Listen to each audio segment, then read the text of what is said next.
वो इस्लाम से खारिज है, कुरान का मुनकिर है। किसी की गोली से किसी की मौत होती है, गोली सबब है, आग सबब है, लाठी भाला सबब है, लेकिन मशीयत नहीं होगी तो मौत नहीं आएगी, वक्त से पहले नहीं आएगी तो क्या हर्ज है? शहादत की मौत मरने की तमन्ना ही नहीं दुआ की जाए, कोई हर्ज है? कोई नुकसान होता है? करबला वाले के नाम पर क्या हो रहा है? गाड़ी की जाती है, लाठी भाजा जा रहा है, नापाक तुमसे या हुसैन कहना है। इसका अजाब नहीं आएगा? बोलो, अजाब आएगा कि नहीं आएगा? अरे शराबी के खिलाफ इमाम हुसैन लड़े हैं और शहीद हुए हैं, बदकार के खिलाफ इमाम हुसैन लड़े हैं, शहीद हुए हैं। क्या कलमे का मुमकिन था? क्या यजीद 19,000 हो, 17,000 हो, 22,000 हो, जो भी रिवायत हो, सबके सब कलमा पढ़ने वाले हैं। करबला में यजीदियों की नमाज भी हुआ करती थी, हम जैसे बेनमाजी लोग नहीं थे वहां। शराबी भी थे, जुआरी भी थे, बदकार भी थे। हुकूमत के खजाने को, जिसमें ज़कात का भी फंड हुआ करता था, यजीद के हुक्मरान लोग, वज़रा लोग बेतरतीब उसको गुनाहों में इस्तेमाल करते थे। जैसे कि आज हो रहा है, ज़कात के पैसों को लोग मिठाई मिलाद का लड्डू समझ रखा है, बरकत है इसमें, औलाद तबाह हो जाएगी यारो। ये ज़कात गरीबों का हक है, चोरों चुकारों का हक नहीं है। नस्लें तबाह हो जाएंगी ज़कात खाने वालों। सुनो, अगर यकीन नहीं आता है तो कुरान देखो, यकीन नहीं आता है तो हदीस के आईने में देखो। तो शहादत की मौत की तमन्ना करिए, यहां तो मौत भी याद नहीं आती है। मौत याद आती ना तो जिंदगी की कदर और कीमत समझ में आ जाती है। मरने के बाद की जो जिंदगी है वही असल जिंदगी है, हमेशा की जिंदगी है, दायमी जिंदगी है। और अगर जन्नती हो गया जीने वाला, माशाअल्लाह, ऐसी जिंदगी है जिसका तसव्वुर नहीं किया जा सकता।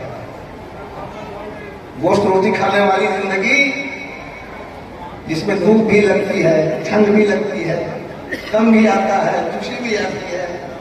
क्या दौलतमंद गमगीन नहीं होते? बड़े बड़े मनसब पे रहने वाले झमेलों में नहीं होते? अमीरों को बीमारी नहीं लगती? कौन सा दुख है? कम बेश सबको नहीं होता है जिंदगी में, लेकिन क्या जन्नत में भी दुख है? क्या पखाना पेशाब करने का झमेला है कि नहीं?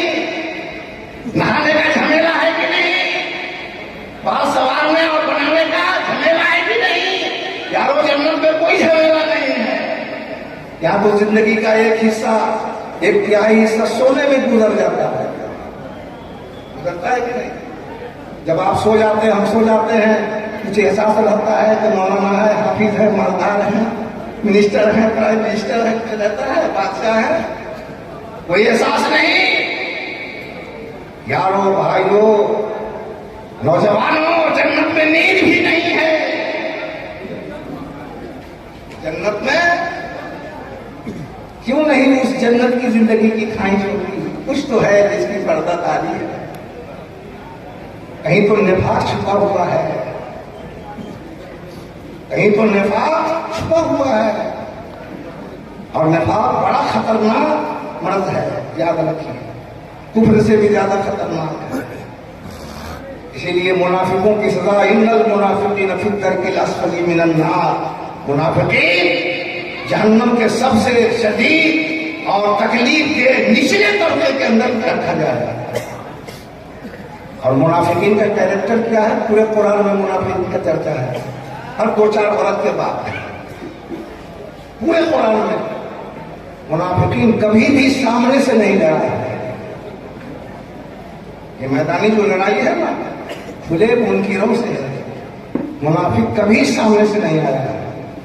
रसूलुल्लाह के जमाने में भी यही कैरेक्टर रहा, सिद्दीक़ अकबर के जमाने में भी यही था, हजरत उमर के जमाने में सबकी पिटाई होती थी ना, तो ज्यादा शरारत नहीं कर पाया। फिर हजरत उस्मान के जमाने में मुनाफिकीन की साजिश से हजरत उस्मान की शहादत हो गई। और हम सीरत तारीख़ इस्लाम पेश कर रहे हैं, हजरत उस्मान की शहादत हो गई। मुनाफिकीन की साजिश से मौला अली अमीर मुआविया में 2 लड़ाइयाँ हो गई, 2 लड़ाइयाँ, 10,000 सहाबा शहीद हुए। हजरत आयशा में हजरत अली में 1 लड़ाई हो गई, एक हजरत अमीर मुआविया और अली में 2 लड़ाई, दोनों मिलाकर ये मुनाफिकीन की साजिश थी कि करबला बरपा हुआ। हम उस जमाने से लेकर इस जमाने के मुनाफिकीन को गिनाएंगे, बहुत लंबा वक्त लगेगा। बस यूं समझो, कुफ्र इस्लाम के लिए कोई चैलेंज नहीं है। दुनिया में कुफ्र भी रहेगा, इस्लाम भी रहेगा, हक भी रहेगा, बातिल भी रहेगा, झूठ भी रहेगा, सच भी रहेगा। झूठ सच के लिए कोई चैलेंज नहीं है। दरअसल जो बीच का जो रास्ता है कि झूठ में भी है, सच में भी है, जिसको निफाक कहा जाता है, ये दरअसल चैलेंज है मुसलमानों के लिए। ये निफाक चैलेंज है। दिल का काफिर, जबान का मुसलमान है। ला इलाहा इल्लल्लाह, ला इलाहा इल्लल्लाह कुरान पढ़ रहा हूं मैं, न इधर न उधर, जिधर खीर उधर भी, जहां फायदा हो गया उधर चले गए। ऐसे मुनाफिकीन की फितने, साजिशें, चालबाजियां बड़ी बारीक होती है। आप नहीं जानोगे, जो कुरान को, पूरे कुरान को पढ़े हुआ है वो जानेगा। अल्हम्दुलिल्लाह मैं जानता हूं, घंटे 2 घंटे में मैं मुनाफिक को पहचान लूंगा, बात से पहचान लूंगा, कुछ करे न करे। अल्हम्दुलिल्लाह ये पहचान है हासिल। अब आइए आयत करीमा सुनिए और देखिए कि हम क्या बोल रहे हैं। कुंतुम खैरा उम्मतिन, मुसलमानों तुम सबसे बेहतरीन उम्मत हो, बेहतरीन गिरोह हो, जमात हो। उखरिजत लिन्नास, जो लोगों के लिए निकाली गई है, पर्पल की। तामुरूना बिल मारूफ व तनहौना अनिल मुनकर, भलाई का हुक्म देते हो, बुराई से रोकते हो। व तु'मिनूना बिल्लाह, और अल्लाह पर ईमान रखते हो। मतलब मुसलमान का वजीफा हयात क्या हुआ? वजीफा हयात समझे कि नहीं? भाई जिम्मेदारी, काम, भलाई का हुक्म देना, बुराई से रोकना, ये मुसलमानों का वजीफा हयात हुआ। दुनिया में भलाई को फैलाओ, बुराई को समेटो। बुराई रहेगी लेकिन हावी नहीं होने को। हावी खाली नेकी पर बदी को भारी नहीं होने को। बदी मिटेगी नहीं, बदी मिटेगी नहीं। सती सरकार रहा है असल से ताई विरोध, शरारे मुस्तफी से शरारे मूल है। बुलावा और मुस्तफा की लड़ाई तो अजल से है, शैतान और हजरत आदम की लड़ाई। बुराई मिटती नहीं है लेकिन दबी रहती है। भलाई को भारी करो, बुराई को दबाओ। इसलिए ऐसा करना तुम्हारी जिम्मेदारी है। तु'मिनूना बिल्लाह, इसलिए कि तुम अल्लाह पर ईमान रखते हो। आज हम लोग क्या कर रहे हैं? कॉलेज में पर्दा चाहिए, हिजाब, बुर्का, और शादी ब्याह में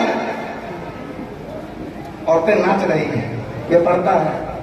चलने बोलो भाई, इंसाफ से बोलो ना। हमारे बाप की जागीर है कॉलेज, वहां पर्दा चाहिए। और घर में बेहयाई, बेपर्दगी, 3 तलाक का कानून सख्त है, इस्लाम तीन तलाक देना क्या इस्लाम के मुआफिक है? और हलाला पर पानी पर हलाला करा के निकाह पढ़ा करके हराम औलाद पैदा करना, क्या ये इस्लाम है? बोलो। जब से ये कानून बना है तीन तलाक बंद है। बोलिए मुफ्ती साहब, कहां तीन तलाक नहीं आया है? कोई सरफीना बोल भी दिया होगा, हो सकता है, लेकिन बंद। पहले क्या था?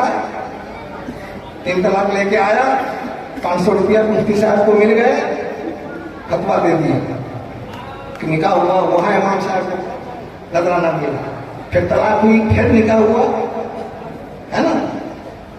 मुद्दत गुजरने के बाद फिर माल मिल गया, कोई रोकने वाला नहीं था। इन्नल्लाह, सुन लो हदीस, नारे तकबीर, माहो मिन्हु माहो मिन्हु, अल्लाह ताला इस्लाम की ऐसे लोगों से मदद कराता है जो अहले इस्लाम नहीं होता। अभी देखो दुनिया में बहुत सारे लोग हैं गैर मुस्लिम हैं, लेकिन इस्लाम के फेवर में बोलते हैं कि नहीं बोलते?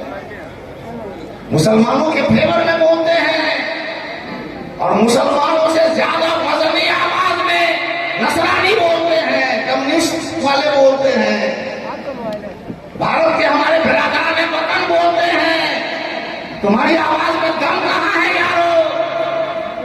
दमदार आवाज उन्हीं लोगों की होती है जो इस्लाम के दायरे में नहीं है, लेकिन इस्लाम का खुतबा पढ़ते हैं।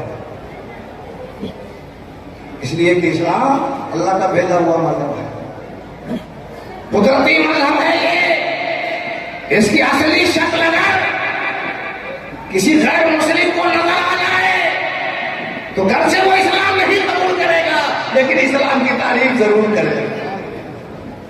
इस्लाम को तो बदनाम हम लोगों ने करा दिया, झूठ बोलकर, गीबत करके, चुगली करके, इल्जाम तराशी करके, शराब पीकर, बदकारी करके, मामलात में बदहली करके। कौन भरोसा करने जाएगा? न बाप बेटे पे भरोसा कर रहा है, न बेटा बाप पे भरोसा कर रहा है, न बाप बेटे पे भरोसा। और हाथ भाज करके नारा लगा लेने से अच्छा मुसलमान नहीं बनोगे यारो, ये मक्कारी है। महब बात कहने से प्रेम नहीं करता। दिल में अगर ईमान है, इस्लाम है, ठीक है, नारा लगाओ भाई, वरना शर्मा हो, हया करो। ये क्या ड्रामा कर रहे हो, दिखा रहे हो? ड्रामाबाजी बंद। खौफ की हालत में शायरी सुनो, अल्लाह की मोहब्बत में शायरी सुनो। आंख से आंसू नहीं आता, दिल नहीं रोता। जैसे फिल्मों के गाने में लोग खड़कते हैं, उस तरह से नाक पे खड़कते हो। नाक इस तरह से सुनी जाती है, साहबा इसी तरह से नाक सुनते थे। मजाक मत बनाओ। जब सहाबा नाम सुनते थे तो आंखों से आंसू भी जारी हो जाए।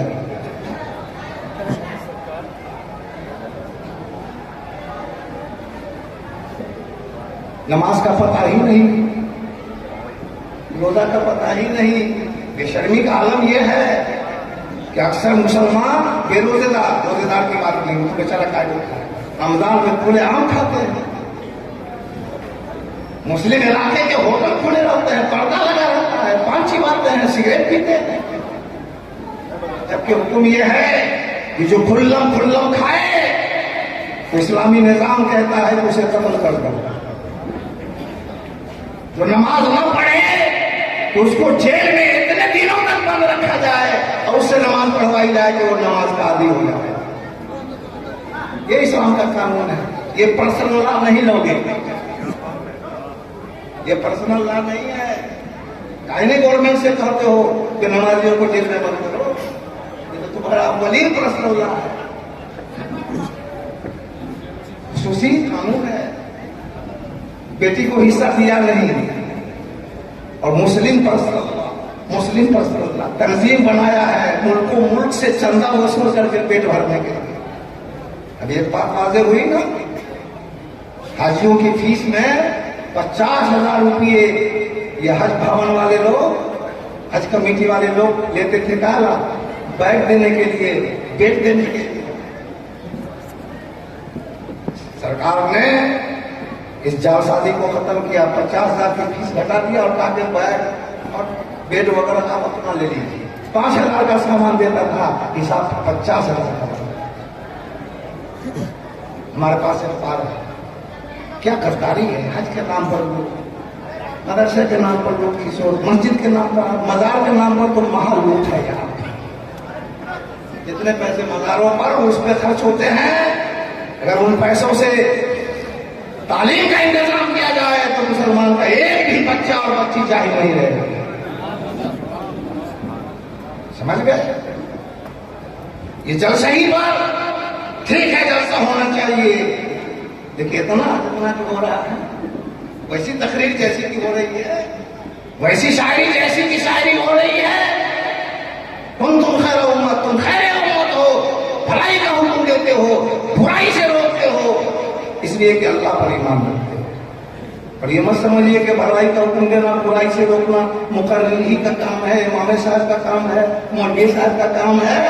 सुनो कुरान, या अय्युहल्लज़ीना आमनू कू अनफुसकुम व अहलीकुम नारा, ऐ ईमान वालों, अपने आप को भी जहन्नम से बचाओ और अपनी औलाद को भी, अपने अहल को भी जहन्नम से बचाओ। मुफस्सिरीन लिखते हैं जहन्नम से बचाने का मतलब यह है कि भलाई का हुक्म दो, बुराई से नहीं। हर एक की जिम्मेदारी है भलाई का हुक्म देना, बुराई से रोकना। अब यहाँ के आम लोग इजमाली तौर पर कहेंगे नमाज पढ़ो अपनी औलाद को, अपनी बीवी को। मौलाना कहेंगे कि भाई वजू ऐसे सही करो, वजू ऐसे करो, रुकू ऐसे करो, सजदा डिटेल से। कितने बाप हैं जो औलाद को नमाज पढ़ने का हुक्म देते हैं, खुद पढ़ते नहीं है, बेनमाजी है, तो क्या हुक्म देंगे औलाद? कितने बाप हैं जो औलादों से रोजा रखने की बात करते हैं, खूब पांच की बातें हैं, क्या क्या हुक्म देंगे? कितने बाप हैं जो औलाद को सच बोलने की तलकीन करते हैं, दिन रात, सैकड़ों नहीं 200-400, जब तक सोते नहीं हैं झूठ बोल जाते हैं, वो क्या सिखाएंगे कि सच बोलो? जब तक कि ये सब इस्लाहात नहीं होंगी, हिंदू मुस्लिम करने से आपके मसाइल नहीं हल होने के हैं, पार्टियां बदलने से मसाइल नहीं हल होंगे। मसाइल की जड़ ये है कि अपने आप को सच्चा पक्का मुसलमान साबित करो, मर भी जाओगे तो हर कौम के लोग तुम्हारा एहतराम करेंगे। एहतराम हो रहा है कि नहीं हो रहा है हमारे बुजुर्गों का? बोलो ना भाई, ताजमहल वाले का कहाँ एहतराम हो रहा है? उसके तो निशानात मिटाए जा रहे हैं। लाल किला वाले का कहाँ एहतराम हो रहा है? तो मीनार वाले का कहाँ एहतराम हो रहा है? गरीब नवाज का क्यों एहतराम हो रहा है? मकबूल इलाही का क्यों एहतराम हो रहा है? साबिर कलियारी का क्यों एहतराम हो रहा है? ये बाजार वाले क्यों एहतराम किए जा रहे हैं? जबकि इन्होंने इस्लाम फैलाया है। कोई बाबर की औलाद इस्लाम नहीं फैलाया है, अली की औलाद ने इस्लाम को फैलाया। हम ताजमहल पर नाज नहीं कर सकते, हमें तो नाज है तो गरीब नवाज की चौखट पे नाज है, महबूब इलाही के आस्थाने पे नाज है।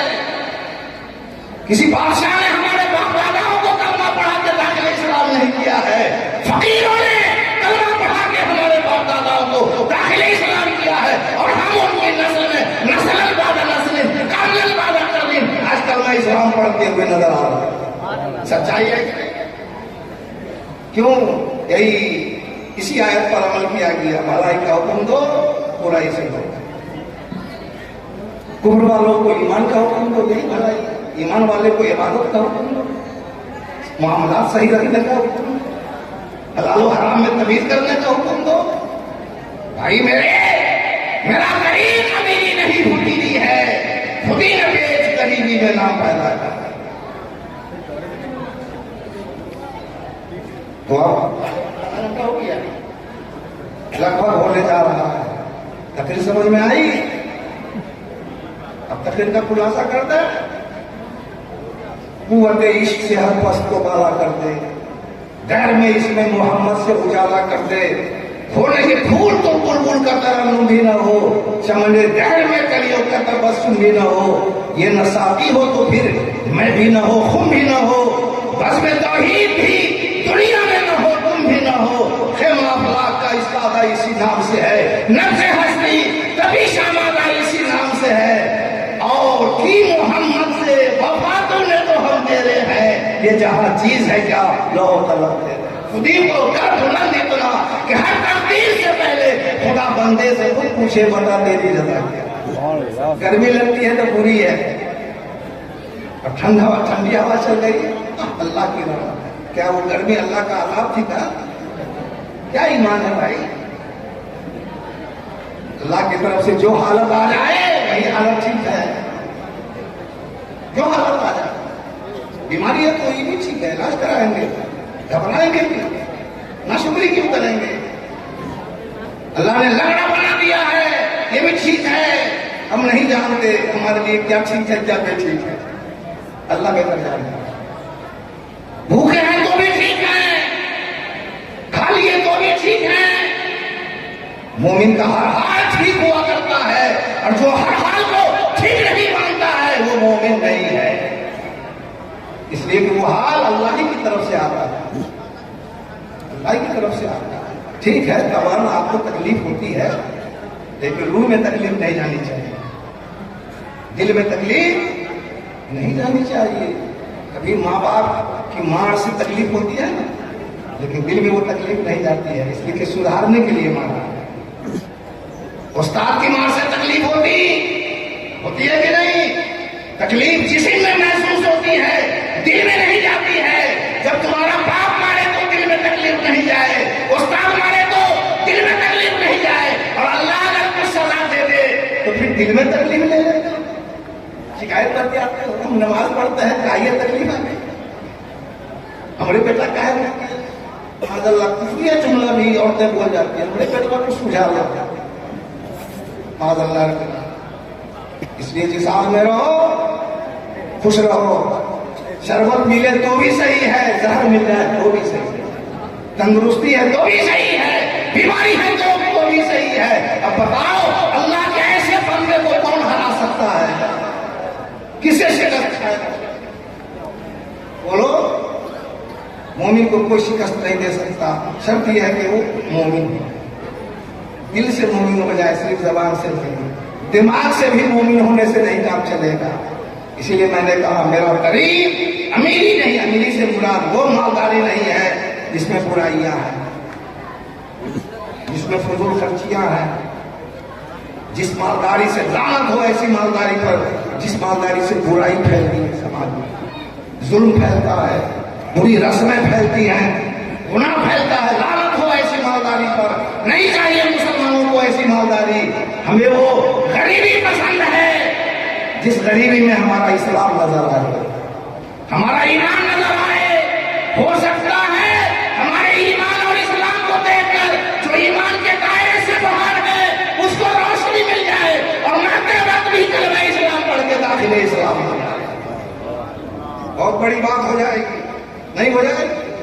बहुत बड़ी बात हो जाएगी। ऐसा है, हदीस में है, इन्नल अब्दल्ला यामलु अमला अहलिल जन्नह व इन्नहु मिन अहलिन नार व यामलु अमला अहलिन नार व इन्नहु मिन अहलिल जन्नह व इन्नमल अमालु बिल खवातीम। बुखारी या मुस्लिम में हदीस है। आदमी पूरी जिंदगी कुफ्र का काम करता है, लेकिन मरते वक्त ईमान की रोशनी मिल जाती है, साहिब ईमान बनता है। पूरी जिंदगी ईमान का काम करता है, इबादत करता है, लेकिन कोई ऐसी नहुसत रहती है जिस नहुसत की वजह से माज़अल्लाह उसकी मौत कुफ्र पे हो जाती है। मेरे सिराने में मकतूबात सदी है, उसमें लिखा है 4वीं सदी हिजरी की बात। एक बुजुर्ग ने पूछा है कफन चोर से, कफन चोर किया था तौबा करके दुरुस्त करने के लिए, 6 साल 7 साल कफन चुराया हुआ। बुजुर्ग ने पूछा कितने कफन तुमने चुराए? उसने कहा 6000। पूछा कितने लोगों के चेहरे किबले की तरफ थे? मसला मालूम है, किबला की तरफ रुख कर देते हैं ना, तो जो मोमिन रहता है उसका रुख रहता है किबला की तरफ। जो मोमिन होकर नहीं मरता है, नमाज़े जनाजा पढ़ी जाती है, मुफ्ती साहब, काजी साहब, पीर साहब पढ़ देते हैं, फातिहा दुरूद सब होता है, लेकिन रुख फेर दिया जाता है किबले से। बुजुर्ग ने पूछा कितने लोगों के रुख किबले की तरफ थे? भाई कफन तो ताजा ही लाश का में चुराया जाए, सड़ा गला लाश का कफन चुराया नहीं जाता। तो उस कफन चोर ने कहा 6000 कफन हमने चुराए हैं, मुर्दों को हमने देखा है जिसमें 4000 लोग वो थे जिनके सर किबले की तरफ थे, 2000 के हटे हुए थे किबले से, मतलब 2000 कुफर पर मरे थे। ये 4वीं सदी हिजरी की बात है और हम चल रहे हैं 5वीं सदी हिजरी में। जब उस जमाने का ये हाल था तो इस जमाने का हाल क्या हो? समझते हो कि मुफ्ती साहब ने नमाज़े जनाजा पढ़ दिया है, 10वां 20वां मदरसा के लड़के खत्म पर खत्म पढ़ रहे हैं, कुछ काम नहीं आएगा जब लोग किबले से फिर जाए। ये सच्चा वाकया है, देखा हुआ वाकया है, मुशाहिदे का वाकया है। इसलिए ईमान बचाने की फिक्र करो, जुल्म और जालिमों से दूर भागो, कम से कम दिल से नफरत करो, गुनाह और गुनाहगारों से इस तरह से नफरत न करो कि उसका इलाज भी नहीं हो, इसका इलाज भी। लेकिन अगर कोई इलाज नहीं करे कराए, क्या करोगे? भागे। डॉक्टर तो बीमारी का इलाज करता है, अपने को महफूज करके सकता भी है, छुटता भी है, लेकिन कोई इलाज नहीं कराए, डॉक्टर को लतिया दे, क्या करेगा? छोड़ देगा, जाओ। कोशिश करो बुरों को अच्छा बनाने की। अब कोई नहीं बनता है तो उसके हाल पे छोड़ो, लेकिन उसके शर से, उसके फितने से अपने आप को बचाओ। ईमान के साथ मरने के लिए भलाई को भलाई समझना होगा, हक को हक समझना होगा, सच को सच समझना होगा, झूठ को झूठ समझना होगा। कोई रिश्तेदारी नहीं, कोई बिरादरी नहीं, बाप है तो क्या हुआ, अगर बातिल पर है तो कहना होगा कि ये बातिल है, ये नहीं कि उस बातिल को हक बना दो, झूठ को सच बना दो, सच को झूठ बना दो। ये ईमान के मुनाफी बात है। अल्लाह तबारक व तआला तो ये जो कहा गया ना, यहाँ की खाक से इंसान बनाए जाते हैं, ये मदरसा है मेरा मैं कटा नहीं साथी, यहाँ की खाक से इंसान बनाए जाते हैं, कुरान और हदीस पढ़ाया जाता है, यही झूठ रहेगा, यही बुराई रहेगी। लेकिन एक बात खूब याद रखिए, बुराई को साबित करने के लिए शहादत की भी जरूरत है,